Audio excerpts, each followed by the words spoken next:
Assalamualaikum, perkenalkan nama saya Rowena Julina Poliho dari kelas HES 3B Fakultas Syariah jurusan Hukum Ekonomi Syariah. Nah, saat ini saya akan memaparkan makalah saya tentang korelasi riba dan bunga, Bang. Esensi dasar pelarangan riba dalam Islam adalah menghindari adanya ketidakadilan dan kezaliman dalam segala praktik ekonomi. Sementara riba atau bunga pada hakikatnya adalah pemaksaan suatu tambahan atau atas debitur yang melarat, yang seharusnya ditolong bukan dieksploitasi dan memaksa hasil usaha agar selalu positif. Hal ini bertentangan dengan prinsip ajaran Islam yang sangat peduli dengan kelompok-kelompok sosioekonomi yang lebih rendah agar kelompok ini tidak dieksploitasi oleh orang-orang kaya atau pemilik dana. Sebab ajaran ekonomi Islam mengemban misi humanisme, tatanan sosial, dan menolak adanya ketidakadilan dan kezaliman yang mata rantainya berefek pada kemiskinan.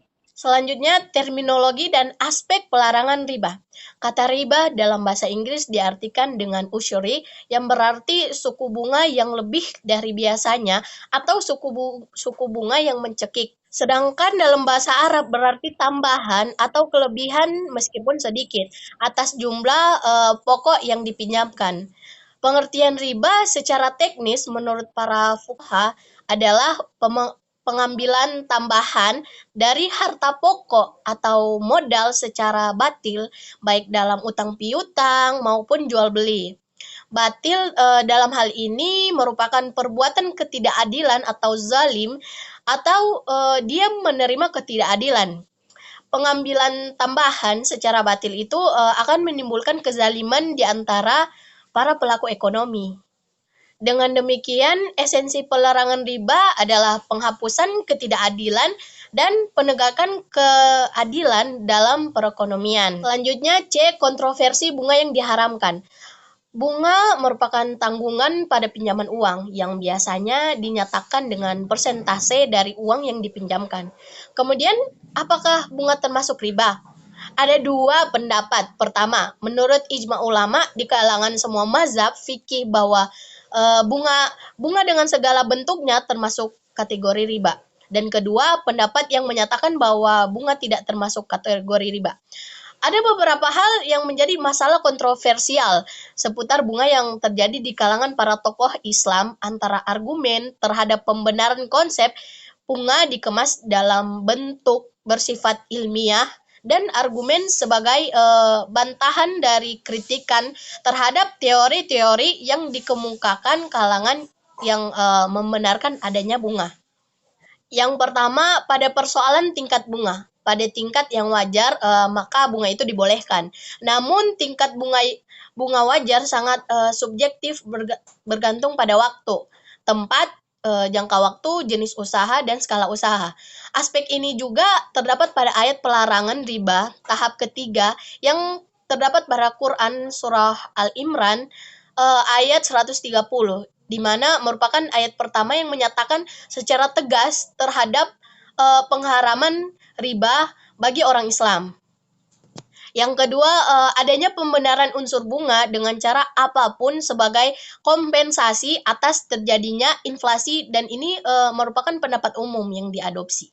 Ketiga, konsep marginal utility, yaitu konsumsi menurun menurut waktu. Artinya unit konsumsi di masa yang akan datang memiliki nilai guna yang lebih kecil dibanding dengan nilai guna saat ini. Konsep ini itu muncul sebagai akibat dari proses perbandingan antara nilai guna pada masa sekarang dengan masa yang akan datang. Konsep ini juga dikritisi dengan argumen bahwa pendapatan di masa yang akan datang tidak selalu meningkat. Untuk itu, marginal utility di masa yang akan datang tidak pasti selalu lebih rendah. Jika kondisi seperti ini, maka mencari nilai diskonto dari nilai kegunaan di masa yang akan menjadi tidak relevan.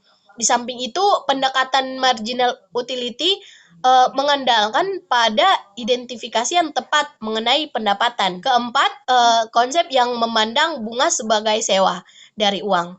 Pendapat ini ditentang kebanyakan pakar ekonom Muslim karena menurut mereka istilah sewa untuk uang tidak relevan sebab sewa digunakan ya hanya untuk benda yang diambil manfaatnya tanpa kehilangan hak kepemilikannya. Sedangkan pada kasus meminjamkan uang, manfaat diperoleh, tetapi kepemilikannya itu terhadap uang itu hilang.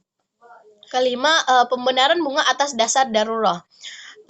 Salah satu unsur penting dalam perekonomian adalah bank, yang di dalamnya itu terkandung sistem bunga bank atau interest yang dianggap sama dengan riba akan sulit untuk dihentikan. Karena jika bank dilarang akan menimbulkan kemacetan ekonomi. Ya, oleh karena itu dapat dikatakan kondisi semacam ini adalah darurat. Selanjutnya, sistem bunga dan dampaknya terhadap perekonomian.